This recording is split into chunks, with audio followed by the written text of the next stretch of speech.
सबसे पहले तो मैं आप सभी का बहुत तहे दिल से शुक्रिया अदा करना चाहूँगी कि आप सबसे जुड़ने का, मेरे नज़रिए को बयाँ करने का, साथ ही में जो हिंदी साहित्य या हिंदी सांस्कृतिक परंपरा में सूफ़ी दर्शन पे हम कुछ बात करेंगे। सबसे मुझे ये लग रहा है कि एक चीज़ जो आज हमारे यहाँ हो रही है, उसी से जोड़ते हुए मैं अपनी बात शुरू करना चाहूँगी। आप सबको मेरा ये गेटअप देख के थोड़ा-सा लग रहा होगा, ये हमारी राजस्थानी परंपरा है। ये अ, आज हमारे यहाँ मेरी एक बहुत अच्छी अज़ीज़ दोस्त है, उनके यहाँ भात का एक कार्यक्रम होने जा रहा है शादी से पहले। जो पीहर पक्ष है, वो मायरा लेके भात भरने का जो कार्यक्रम है, उसमें हम ये राजपूती पोशाक में हम अपनी सांस्कृतिक परंपरा का निर्वाह करते हैं और ये मौका था कि मैं इसी फंक्शन में अभी चल ही रहा है हाल ही में, तो मुझे लगा कि हाँ, जब सूफ़ियत की बात हो रही है और सांस्कृतिक परंपरा की बात हो रही है, तो हमारे राजस्थान की ये बहुत ही खूबसूरत परंपरा है, तो उसी में खंबा घड़ी हुए और आदाब करते हुए मैं अपनी बात, अपना वक्तव्य शुरू करना चाहूँगी। एक बहुत ही अच्छी बात और जुड़ी हुई है आज के वक्तव्य में, जो शुरू करने से पहले बस थोड़ा-सा ये कह लीजिए कि जो परिचय मेरा हुआ, उससे एक अलहदा परिचय जो मुझे मिला, कहें गॉड गिफ्ट जिसे कहा जा सकता है। मैं अजमेर से हूँ, राजस्थान में अजमेर शहर है। वहाँ ख्वाजा मोइनुद्दीन चिश्ती की दरगाह है। और जब मैंने अपना पोस्ट डॉक्टरल सूफ़ी दर्शन पे किया, तो वो थ्योरी पढ़ते-पढ़ते, सिद्धांत को जानते-जानते एक रूहानियत जो यहाँ मुझे महसूस हुई और ये कह लीजिए कि वो सिद्धांत कब मेरे विचारों में, मेरी ज़िंदगी में एक दुआ बन के, एक ब्लेसिंग बन के अब कहीं अंदर रूह में समा गया। और जब भी ये विषय पर चर्चा होती है, तो वो चर्चा कह लीजिए कि वो सिर्फ़ सैद्धांतिक चर्चा के साथ-साथ एक ऐसा मैसेज, एक ऐसी बात जो यहाँ की आबो-हवा में है, वो मैं आप तक रखना चाहूँगी, आप तक करना चाहूँगी। व्याख्यान के बाद जो भी आपके प्रश्न होंगे, बहुत अच्छा लगेगा आप लोग मुझसे पूछेंगे तो, जो भी आपकी क्यूरीज़ भी, जो भी आप जानना चाहते हैं। तो आज की बात हम करते हैं हिंदी साहित्य, सांस्कृतिक धरोहर और सूफ़ी साहित्य। अभी पिछले मई की ही बात है। ये 4 धाम यात्रा जो है, वो भी मैं करके आई नहीं, ईश्वर ने ऐसा मौका दिया। हमारे बस में है तो शायद हर व्यक्ति करना चाहेगा, पर जिसे मौका मिलता है तो ये उसका आशीर्वाद ही रहा कि ये 4 धाम किए और उसके बाद यहाँ अजमेर में रहते हुए। मुझे लगता है इससे बेहतर किसी चीज़ को महसूस करने का और मौका हो ही नहीं सकता। तो उसका शुक्रिया।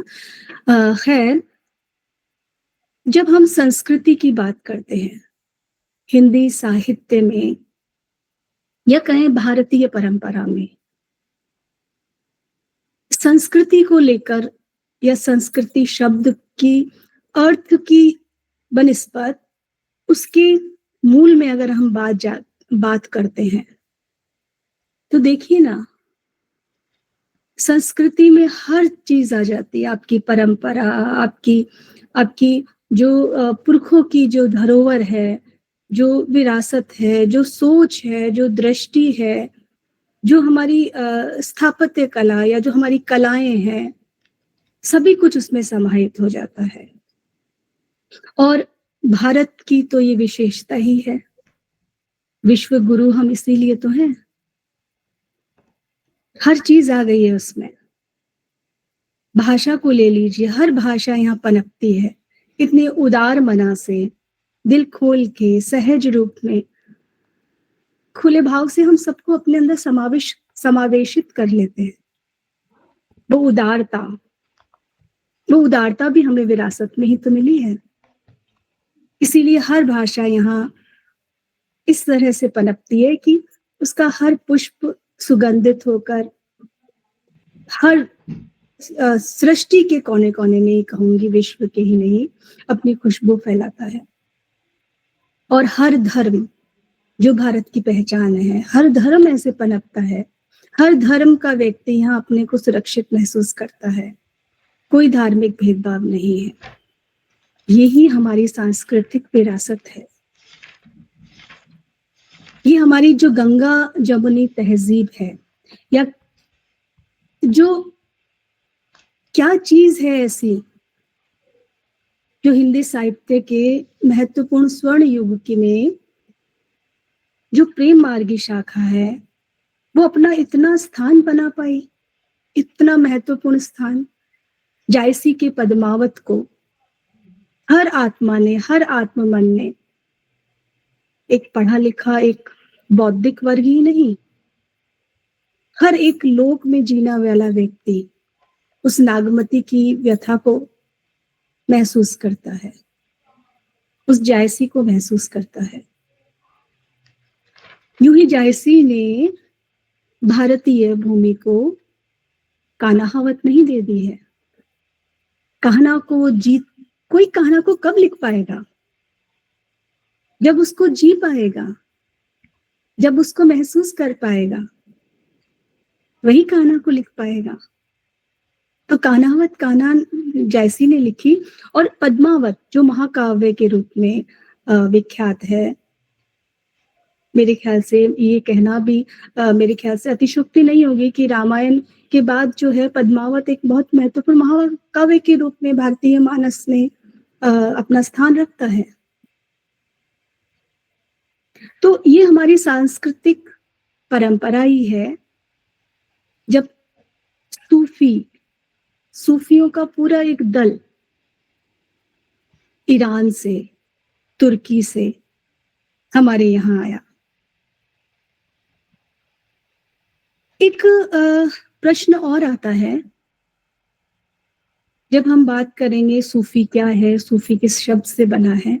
उससे पहले एक जिज्ञासा या ये प्रश्न बहुत बार उठता है कि ऐसा, दो प्रश्न कहूंगी, ऐसा क्या कारण रहा, एक तो ये कि ऐसा क्या कारण रहा कि सूफियों को भारत में आना पड़ा, क्यों आए सूफी भारत में। दूसरा प्रश्न ये भी उठता है कि क्या ये सिर्फ अपने इस्लाम के प्रचार के लिए यहाँ आए। दोनों दृष्टि है। जब हम बृहत रूप में देखें तो कुछ ऐसा सिलसिला है कि भारत में सूफियत की शुरुआत है वो 12वीं शती से मानी जाती है।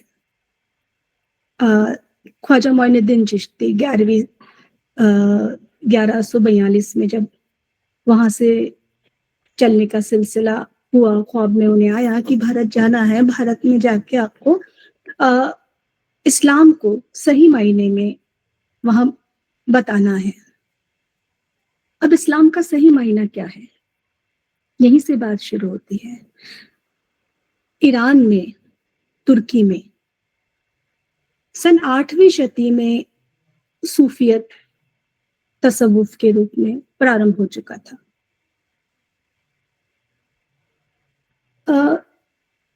खिलाफत के बाद उमैया वंश के समय या उसी सिलसिले के दौरान ही कहें, इस्लाम का जो रूप पहले से चल रहा था उसमें थोड़ी कट्टरता, या कहें जो नियम है उसको लेकर थोड़ी सख्ती प्रारंभ हो गई।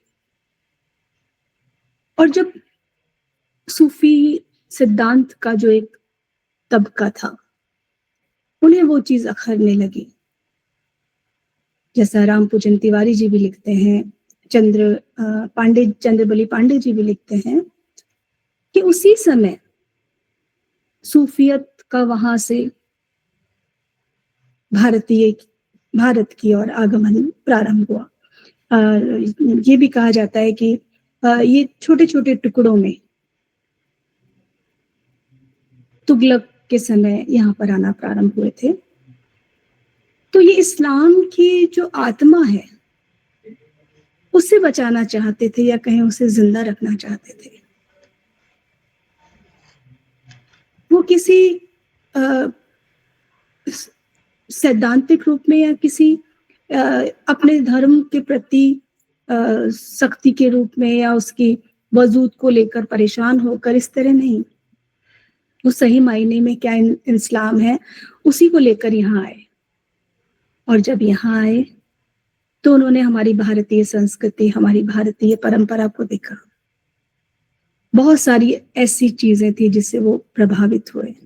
आगे जिक्र करेंगे हम कौन-कौन सी चीजें थी जिससे वो इतना प्रभावित हुए कि वो चीजें कुरान में या इस्लाम में नहीं है, जिसे शिर्क माना जाता है, वो उन्होंने दिल खोल के अपनाई।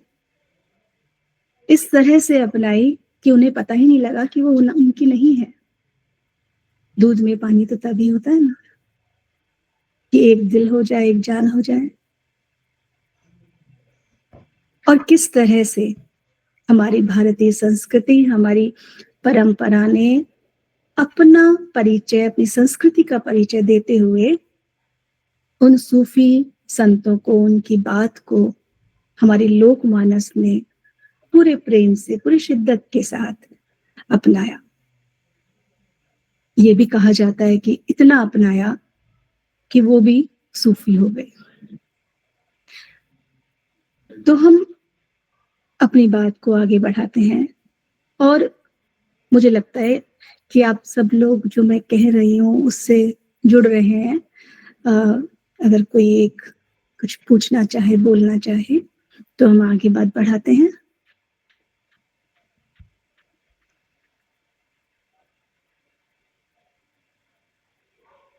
आप मुझे सुन पा रहे हैं? जी मैम। जी मैम, सब सुन पा रहे हैं। जी सर। जी आपको आदाब। जी मैडम, सुन रहे हैं आपको। जी मैम, बहुत अच्छा आपका ये व्याख्यान सुन रहे हैं। सूफी अंदाज में अजमेर के दरगाह शरीफ की ज़ियारत करते हुए चारों धाम की आपने ज़ियारत की है और ये काबिल तारीफ़ हैं। और मैं समझ रहा था कि जैसे स्वतंत्रता के आंदोलन में महिलाओं, मुस्लिम महिलाओं ने भी अपनी अहम भूमिका निभाई है, वैसे आज के दौर में साहित्य को संवारने वाली आप जैसी व्याख्यान प्रस्तुत कर रही हैं। मुझे बहुत अच्छा लगा। जब मानव हृदय हो जाता है सूफियाना, सब होते हैं अपना, कोई नहीं रहता बेगाना। अब नफरत नहीं, भेद नहीं, प्रेम भाईचारा है ठिकाना। आप इसी अंदाज में सर प्रस्तुत कर रहे हैं मैम, बहुत अच्छा लग रहा है। शुक्रिया, शुक्रिया। मैम मैं एक बात कहना चाह रहा था। आपने राम पूजन तिवारी और चंद्रबली जी का जिक्र किया। पांडे जी, तो हाँ, बिल्कुल। जी, तो उनकी जो पुस्तकें हैं और थोड़ा-सा अगर उनके जो उन्होंने विशेष रूप से रेफ़रेंस दिया है, तो उसको थोड़ा एलेबोरेट कर दें अगर तो थोड़ा-सा। बिल्कुल, बिल्कुल, बिल्कुल, मैं थोड़ा-सा नहीं, बहुत अच्छे से आपको बताऊँगी, जब हमारे सवालों का सिलसिला शुरू होगा। बिल्कुल मैं इससे उनकी जो बात उन्होंने कही है, उस बात को ही कोट करते हुए कई चीज़ें मैंने करी है, स्पष्ट करने की कोशिश करी है, तो मैम हम एक और चर्चा सवाल करेंगे। है ये कि जैसे जो सूफ़ी साहित्य कहा जाता है, जैसे भक्ति काल का कहा जाता है कि 4 शाखाओं में एक सूफ़ी शाखा थी। तो बाद में जब बहुत सारी शोध हुए, तो बहुत सारे विद्वानों का ऐसा मानना है कि सारे जो सूफ़ी रचनाकार थे, वो सूफ़ी संत नहीं थे। इसलिए इसको खासकर गणपति चंद्र गुप्त ने इस बात को कहा है कि उसे सूफ़ी शाखा न कहकर या सूफ़ी साहित्य न कहकर प्रेमाख्यानक काव्य कहना ज़्यादा उचित है। तो इस पर भी अगर आप अपनी राय रखें मैडम। बिल्कुल, बिल्कुल, मैं आपके प्रश्न बिल्कुल नोट कर रही हूँ और बिल्कुल मैं इस पे भी बात करेंगे। और बहुत अच्छा प्रश्न है, इसको भी मैंने अपने व्याख्यान में रखा है और बिल्कुल मैं इस पे भी आप ज़िक्र करूँगी। और वसीम साहब ने भी एक बहुत अच्छी बात कही, उस वो भी मैं आप लोगों को बताना चाहूंगी, आगे उस पे जिक्र हो ना हो, अभी चली है बात, तो वो भी एक हालांकि बहुत सिर्फ एक जानकारी के तौर पे ही है कि इस्लाम में हज को 5 जो पिलर है उसमें महत्वपूर्ण माना जाता है हज करना। तो देखिए सूफियत की अपने आप में क्या खूबसूरती है कि कोई व्यक्ति अगर हज नहीं कर पाता है और वो अजमेर आ जाता है, तो अजमेर की दरगाह भी एक छोटा हज मानी जाती है। ये सूफियत, बिल्कुल इस्लाम से इतर ये सूफियत की ही खुशबू है। तो ये बहुत बड़ी बात है मेरे हिसाब से। पर चलिए खैर, अब हम बात करते हैं सूफी शब्द का क्या मतलब है। बहुत सारे विद्वानों ने अलग अलग परिभाषा सूफी की दी है। ज्यादा परिभाषाओं पे न जाते हुए बस मोटे तौर पर जो चीज निकल के आती है सूफियत की, वो है डॉक्टर चंद्र वर्मा जी के जो शब्दकोश है उसमें ऊनी वस्त्र पहनने वाला, उसे सूफी कहा जाता है, उस शब्द का अर्थ। तो इसके पीछे भी एक देखिए कितनी अच्छी बात है कि ऊनी वस्त्र वो पहनना जिसको कोई अपनी खूबसूरती या जिसमें ज्यादा पैसे ना लगे, वो जो बहुत महंगी पोशाक नहीं है और जो बहुत लंबे समय तक चल जाए। ये कहा भी जाता है कि बाबा फरीद अपने उस बोरी नुमा ऊनी वस्त्र पर पैबंद लगा लगा के उसे पहनते थे, और एक समय वो पैबंद लगा लगा के इतना भारी हो गई उनकी वो पोशाक, वो चोला, कि उनके वजन से ज्यादा वो भारी हो गया। तो ये एक सूफी की परिभाषा है। एक है कि वो स्वच्छ या पवित्र हो, पाक हो। तो पाक का मतलब हुआ शारीरिक रूप से भी स्वच्छता और अपने मन की स्वच्छता। हर नफ्स मिटा देने का जो इल्म है वो एक सूफी शब्द में अपने आप आ जाता है, या कहें जिसमें कोई निरपराध निर्दोष भाव है, वो भी सूफी की परिभाषा है।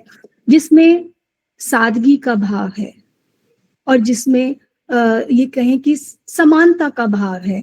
अजलाफ और अशराफ 2 शब्द काम में लिए जाते हैं। अजलाफ जो निम्न तबका है और अशराफ जो उच्चतर तबका कहलाता है, वो एक ही जाजम पर बैठता है। और इसीलिए मस्जिद में नमाज पढ़ने का सिलसिला है कि मस्जिद में चाहे जो पहले आएगा वो पहले बैठेगा, जो बाद में आएगा वो बाद में बैठेगा। ऐसा नहीं है कि पहले आने वाला कोई बड़ा राजा भी है तो वो भी बाद में आ रहा है तो पीछे बैठेगा, वो उसके लिए कोई आगे जगह नहीं है। ये जो समानता और सादगी की बात है, ये सूफियों की खानकाह होती थी। खानकाह उनका एक ऐसा शहर से बाहर ऐसी उनकी साधना स्थल होते थे जहां पर सभी लोग आकर, सभी धर्म कह लें या दूसरे क्षेत्र के दूसरे प्रांत के सूफी कह लें, क्योंकि सूफियों को भ्रमण एक आवश्यक उसमें माना गया है कि वो जितना घूमेंगे, अनुभव लेंगे, अपनी बात कहेंगे, उतना वो ज्यादा लोगों को कुछ दे पाएंगे और खुद का भी मानसिक विकास कर पाएंगे, आध्यात्मिक विकास कर पाएंगे। तो वो खानकाह में भी यही बात होती थी कि वहां भी समानता का भाव रहता था। एक बहुत ही इस्लाम में मैंने ये चीज महसूस करी, देखी। हालांकि अब शहरों में जो हमारा भौतिकरण या आधुनिकरण में हम उस चीज से दूर होते जा रहे हैं। जब मैं छोटी थी तो हमारे यहाँ मेरे ननिहाल में जो एक सीकर के पास फतेहपुर शेखावाटी जगह है, अगर आप परिचित हो, और वहां पर भी बहुत सूफियत की दरगाहें हैं। वहां पर नियाज कवि, जान कवि के रूप में बहुत साहित्यिक रचना उन्होंने करी है। जान कवि वहां से हुए हैं, सूफी कवि हुए हैं, कायम खान रासो और भी ग्रंथ उन्होंने वहां लिखे हैं। तो मैं बता रही थी कि वहां एक शादी में, खास तौर से मुस्लिम शादी में, एक बड़ा सा कहें थाल रख दिया जाता। ये परंपरा पहले थी, हर घर में, हर बड़े कुनबे में, हर किसी फंक्शन में वो थाल में जो भी आपके पकवान परोसे जा रहे हैं उस थाल में डाल दिए जाते, ताकि वो चाहे वो मीठे पुलाव है या चाहे वो नमकीन पुलाव है, और ऐसे गोले में आपके दस्तरखान बिछा दिया जाता और हर व्यक्ति उसमें बैठ जाता और अपने अपना उस थाल में कोना वहां से खाना शुरू कर देता।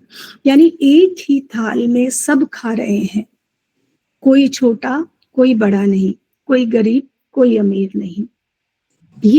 ये जो समानता की बात थी, ये अजलाफ और अशराफ की जो बात थी, ये जो कहें इस्लाम की एक बहुत खूबी है।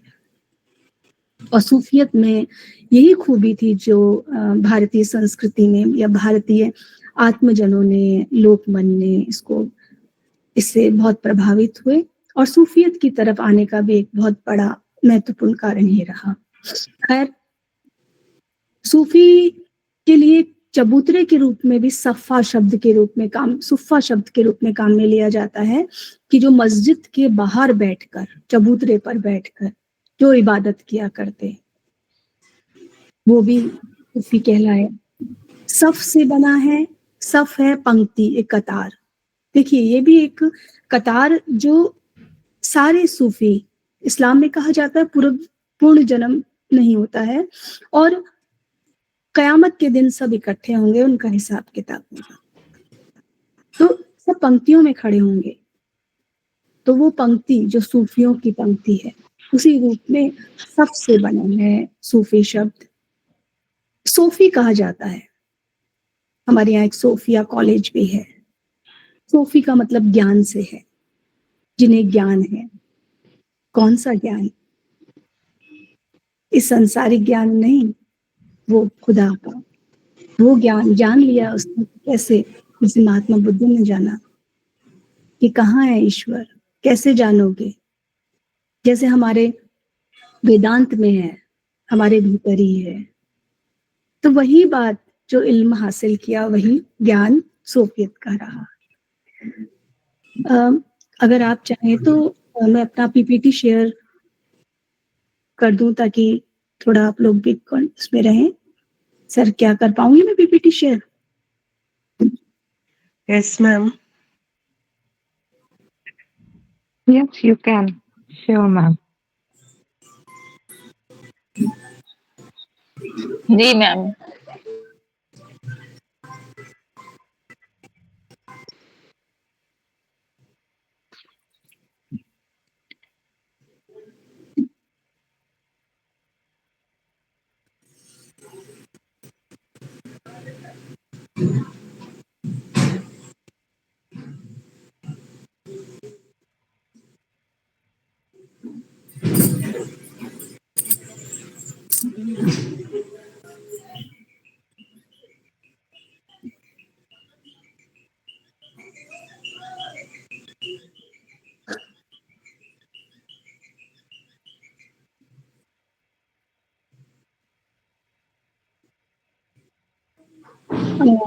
क्या पीपीटी आ गई है? आप लोगों को शेयर हो पा रही है क्या? नहीं मैम, अभी तो नहीं नहीं आ नहीं रही है। मैम। नहीं मैम, नहीं कर अभी रहा तो है। दिखाई नहीं दे रहा है। अभी शो नहीं कर रहा है मैम। दिखा हाँ हाँ, सही। राशि मैम, क्या सुरेश सर, क्या हम लोग शेयर कर पाएंगे इसको? चलिए, खैर, मैं वैसे ही आपको अपनी बात कहती हूँ। मुझे लगता है कि कुछ पीपीटी शेयर होने में दिक्कत है। चलिए, हम आगे बढ़ते हैं। पहले हम सूफियत की बात कर लें। सूफियत में आप लोगों में से सूफी सिलसिले के बारे में कोई कुछ बता पाएगा कि हम इसकी बात करते हैं? इसकी 4 अवस्थाएं मानी गई हैं। जी मैडम। हाँ जी, जी शरीयत मैडम। यस मैडम, मुझे बहुत ये शरीयत, तरीकत, फना हकीकत और वो मारिफत वाला तो मुझे बहुत ही अच्छा जो लगा। हमारे यहाँ धर्म, अर्थ, काम और मोक्ष की है, तो वहाँ पर शरीयत, तरीकत, हकीकत और मारिफत, वहाँ जो चबूतर मतलब कि हमारे यहाँ जो मंदिर और ये सब है, वहाँ पे प्रेम और तसव्वुफ नाम का जो है वो चबूतरा जो है माना जाता है। सूफीज्म जिसे जो है मतलब कि अपना वो मानते हैं। ये है मैडम। बिल्कुल। शरीयत में हम लोग किसकी बात करते हैं? जो कि शरीयत में कहा गया है या कुरान में कहा गया है। तो सूफी जो कुरान में कहा गया है, जो जो जिसे कहें हम कर्म कांड जिसे कहा जाता है, या कर्म के द्वारा साधना करना जिसे कहा जाता है, या कहें नियमों की पाबंदी से आप ईश्वर की आराधना कर रहे हो। तो उनका ये कहना है कि ये नियम हमें आत्मनियंत्रण से सिखाते हैं कि 5 समय नमाज पढ़नी है, तो वो एक पर्टिकुलर फिक्स टाइम पर, निश्चित समय पर आपको नमाज पढ़नी है। तो जितने भी मुसलमान होंगे, वो एक आपका नियम बन गया है कि इसी समय 1:15 या 1:20 या 1:30 बजे तक आपको वो नमाज अदा करनी है। तो ये आत्मनियंत्रण हो गया है कि इसी से, इसके पीछे एक ये भी है कि आप एक ही समय उस ईश्वर की आराधना कर रहे हो। मैं विपश्यना महात्मा बुद्ध की एक साधना की पद्धति है, उससे जुड़ी हुई हूँ। तो उसमें विपश्यना में भी यही कहा जाता है कि साधना करने समय अगर हम समूह में साधना करते हैं, तो उससे हमारी साधना का प्रभाव ज्यादा होता है। शायद इसके पीछे ये है कि एक ही ऑरा में हम लोग रह रहे हैं, उस इबादत का, उस परम से जुड़ने का एक ही भाव है। हम सब कुछ चीजें भूलकर बस उसी से एक ही समय में जुड़ रहे हो, तो शायद ज्यादा कनेक्टिविटी होती है। और इसी में जो नियमों में ज़कात, दान देना, नमाज पढ़ना, हज करना, रोजे रखना, ये सब नियम में ही आ गए हैं। तो एक तरह से सूफियों का ये सिलसिला अपने का है। फिर हम आते हैं तरीकत में। तरीकत में एक तरीका, मतलब हमने ये जान लिया कि किस तरह से हम अपने आप को नियंत्रण में कर पाए इंद्रियों को। अब नियंत्रण में, जब इंद्रियां जब नियंत्रण में आ गई है, तो हम में वो जागृति भाव पैदा हुआ। किस बात की जागृति का?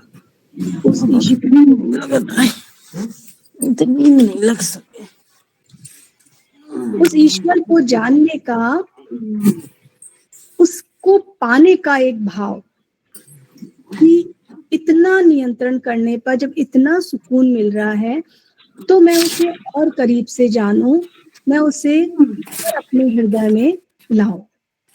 और इसी तरह से जब तरीकत की अवस्था से आगे बढ़ते हैं, और इसी तरीकत में एक चीज और आती है कि इन सब चीजों, जागृति का जो भाव आया, आगे बढ़ने का जो भाव है, वो कौन बताएगा? तो प्रज्ञा मैम प्लीज माइक बंद कीजिए, डिस्टर्ब हो रहा है। Excuse me, yes. Pragya, kindly mute your microphone. Thank you. तो उसमें जब गुरु हमें वो रास्ता बताएगा, तो सूफियत में गुरु की भी अपनी महत्ता है। इतनी महत्ता है कि देखिए, एक हमारे सूफी रहे निजामुद्दीन औलिया, आप सभी ने सुना होगा उनके बारे में, जानते होंगे। दिल्ली में उनकी दरगाह है, और उनके शिष्य परंपरा में एक बहुत महत्वपूर्ण शिष्य रहे हैं। बताइए तो जरा कौन रहे हैं? आमिर खुसरो मैडम। कुल। तो उसमें देखिए, एक गुरु की और एक शिष्य की प्रेम की अगाधता, मुझे लगता है इतना खूबसूरत उदाहरण कोई हो ही नहीं सकता मुरीद और मुर्शीद का, कि जब निजामुद्दीन औलिया का देहांत हो जाता है, तो अमीर खुसरो आते हैं और 6 महीने के अंदर ही उनकी मजार पे जाके कहते हैं, गोरी सोवे सेज पर मुख पर डारे केस, चल खुसरो घर आपने रैन बही चहुदेस। इतना गुरु का विरह कि आपने अपनी आत्मा ही त्याग दी। और उतना ही निजामुद्दीन औलिया का अपने शिष्य के प्रति प्रेम देखिए कि खुदा जब मुझसे पूछेगा कि तुम इस संसार से क्या लेके आए हो, तो क्या कहूंगा मैं? खुसरो लेके आया हूं। इतना प्रेम कि कब्र में अगर खुदा कहे कि तुझे थोड़ी जगह और देता हूं तो मैं किसको लेटाऊंगा? इतना स्नेह। तो गुरु और शिष्य की परंपरा, जैसे कबीर कहते हैं कि गुरु गोविंद दो खड़े काके लागू पाओ, तो आपने ईश्वर को और गुरु को इतने समीप खड़ा कर दिया है। तुलसी भी तो कहते हैं, गुरु कहियो राम भजन मोहिनी को लागत राज ठगरो सो। राज तो ठगी सा लगता है। मीरा कहती है, गुरु मिला रैदास मोही दीनों ज्ञान की घुट्टी। तो जायसी भी कहते हैं, गुरु सुग्गा जही पंथ दिखावा, गुरु बिन कहो निर्गुण पावा। चलिए आगे का जो चरण आता है वो मारिफत आता है। इल्म का ज्ञान, जैसे हम मारिफत ज्ञान की बात कर रहे थे कि ज्ञान सिखाया है, जागृत हो गए, अब ज्ञान आ गया है। कौन सा ज्ञान? कौन सा मारिफ का? सांसारिक ज्ञान, आध्यात्मिक ज्ञान। कि जब ईश्वर का ज्ञान आ गया, उसका विरह हृदय में पैदा हो गया है और उसको इतना महसूस कर लिया है कि हम हाल की अवस्था में पहुंच गए हैं। जानते हैं आप हाल की अवस्था क्या होती है? बताइए तो जरा, हाल की अवस्था क्या होती है? सूफियत में हाल किसे कहा जाता है? बहुत महत्वपूर्ण एक अवस्था है ये हाल की अवस्था। मैम शायद जब आत्मा का परमात्मा से मिलन हो जाए और कोई भेद न रह पाए। आत्मा का परमात्मा से अभी मिलन नहीं हुआ है। आत्मा और आत्मा है वो परमात्मा को महसूस कर रही है और इतना महसूस कर रही है कि बस उसमें वो झूम उठी है। जब हमने A.R. रहमान का सूफी का गाना सुनते हैं, मौला मेरे मौला, जब रहमान खुद गाते हैं, मौला मेरे मौला मौला मौला मौला मौला मौला ला ला ला ला ला ला, वो हाल की अवस्था है जिसमें शब्द गौण हो गए और धुन भी गौण होती जा रही है। मौला शब्द रहा, फिर ला आया, ला होते होते बस आ गए हैं, तो धुन भी गौण हो गई है। और जो जीवात्मा है वो आत्मा को महसूस करते करते झूम रही है और इतनी बेसुध हो गई है झूमते झूमते कि उसको अपनी स्थिति का भान ही नहीं रहा है कि वो कहाँ है, वो क्या है। वो बेसुध अवस्था, जैसा कि एक दोहा है, अनुखन अनुखन माधव राधा रटियत रटियत राधा भेल मधाई रे, कि बस रटते रटते नाम लेते लेते उस धुन में ही समा गई है। तो ये तादात्म्य का भाव, उसे महसूस करने का भाव है। इसी चरण में एक बहुत ही फना और बका, जैसे अभी आपने कहा मिलने का, और तो फना का अर्थ हुआ कि अपने आप को उस ईश्वर के समक्ष न्यौछावर कर देना, अपना अस्तित्व भूल जाना कि राधा माधव हो गई और माधव अपना अस्तित्व उन्होंने खत्म कर दिया, वो फना है। और बका उससे आगे की स्थिति हुई है, जिसमें अपने को पूरा समर्पित करने के बाद वो ईश्वर से जो ऐक्य स्थापित हुआ है, एक हो गई है, वो ऐक्य भाव है, बका है। एक नया जीवन आ गया है, वो परमात्मा ही अनहलक जिसे कहा जाता है कि बस मैं ही ईश्वर हूं, अब तो नया रूप आ गया है मेरा, वो बका है। फिर से जीना, किस रूप में? खुद का छोड़कर उसके रूप में जोना, माधव बन के जीना, ये बका रहा है। तो फना से आगे की स्टेज है वो बका की, स्टेज रही है। सूफियों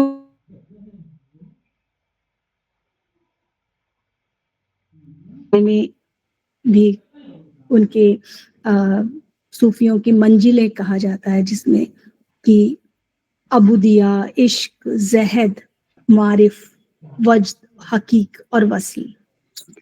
ये स्तर है, मंजिल है, एक मंजिल के बाद दूसरी, दूसरे के बाद तीसरी। कैसे जाना? अबूदिया में जैसे कि प्रारंभ होता है कि हमने जाना कि हाँ, मुझ में वो तत्व आ रहे हैं कि मैं ईश्वर से जुड़ना चाहती हूँ। वो बात, वो एक भाव, जुड़ने का भाव, इस लौकिक जगत से परे होने का भाव जब आ रहा है, वो भाव आपका प्रारंभिक रहा है। हकीकत में आके आप उस ईश्वर को महसूस करना चाहते हो। और यही बात अलग अलग सूफियों ने अपनी साधना पद्धतियों में अलग अलग रूप में बताई है। ये आपको सभी जगह ये चीज मिल जाएगी कि किस तरह से साधना पद्धतियां हैं। मोटे रूप में बात करें तो हम सूफी सिलसिले में जो महत्वपूर्ण सिलसिला माना जाता है वो चिश्तिया सिलसिला माना जाता है। ये कहा जाता है कि भारत में सूफी सिलसिले का प्रारंभ चिश्तिया सिलसिले से ही माना गया है। पंजाब होते हुए, दिल्ली होते हुए ख्वाजा मोइनुद्दीन चिश्ती जब अजमेर आए और यहीं आके बस गए, और यहीं से उनके शिष्य निजामुद्दीन, बाबा फरीद दिल्ली गए, और यहीं से हमीदुद्दीन नागौरी, जो नागौर में जिनकी दरगाह है, मज़ार है, वो भी अपने आप में बहुत माने हुए सूफी हैं। आगे उनका भी जिक्र करेंगे कि उनकी क्या खासियत है, किस तरह से भारतीय संस्कृति को उन्होंने अपने सूफी संदेश में जीवित रखा है। तो ये सिलसिले रहे हैं। उसमें चिश्ती सिलसिले के बाद में सोहरावर्दी सिलसिला आता है, कादरिया सिलसिला आता है। कादरिया सिलसिले का भी एक खासियत है कि अकबर के समय दारा शिको जो है वो इस सिलसिले से जुड़े रहे, कादरिया सिलसिले से। और उसके बाद नक्शबंदी सिलसिला आता है, नक्श चित्र बनाना, चित्रों के माध्यम से इबादत करना, साधना करना, नक्शबंदी सिलसिले की पहचान थी। इन सिलसिलों से उप सिलसिले कहें या उप शाखाएं कहें, वो भी निकली। फिरदौसी वो भी इन्हीं सिलसिलों से निकली है। और जैसे कहते हैं कि हर सिलसिला, हर धर्म, हर शाखाएं जब प्रारंभ होती है तो पूरी शुद्ध रूप में होती है, और धीरे धीरे उसकी उपशाखाओं में बहुत सारी चीजें या प्रभाव आ जाता है कि वो उसके मूल को खोती चली जाती है। यहाँ भी ये रहा कि चमत्कार कह लीजिए या कलंदरी में जैसे आगे बढ़ते बढ़ते चमत्कार का भी एक निम्न रूप होता रहा। वो चीजें भी हमें यहाँ दिखाई देती हैं। सिलसिलों पर ज्यादा तरजीह न देते हुए जो चीज पे हम बात करने जा रहे हैं वो है हमारी सांस्कृतिक विरासत, कि किस तरह से सूफी संप्रदाय है वो यहाँ भारतीय मिट्टी में पनपे। इनकी खूबी ये रही कि कोई राजाश्रय पाने के लिए नहीं किया उन्होंने, कुछ पाने के लिए भारत नहीं आए हैं। बहुत सारे राजाओं के द्वारा इन सूफियों को तोहफे दिए जाते थे, कुछ अशरफियां, कुछ धन, कुछ जमीन। तो खास तौर से चिश्ती सिलसिले की ये खूबी रही कि एक बार बाबा फरीद के पास किसी ने तोहफे में अशरफियों की थैली दी, और उनकी खानकाह का ये नियम होता था कि आप शाम की नमाज के बाद जितने भी अशरफियां, जितना भी अन्न है, वो आपकी खानकाह में नहीं रहना है, आपको दान कर देना है। उसके बाद ही ईशा की रात की नमाज आपको पढ़नी है। उनके किसी शिष्य ने एक अशरफी कहीं ऊपर आले में रखी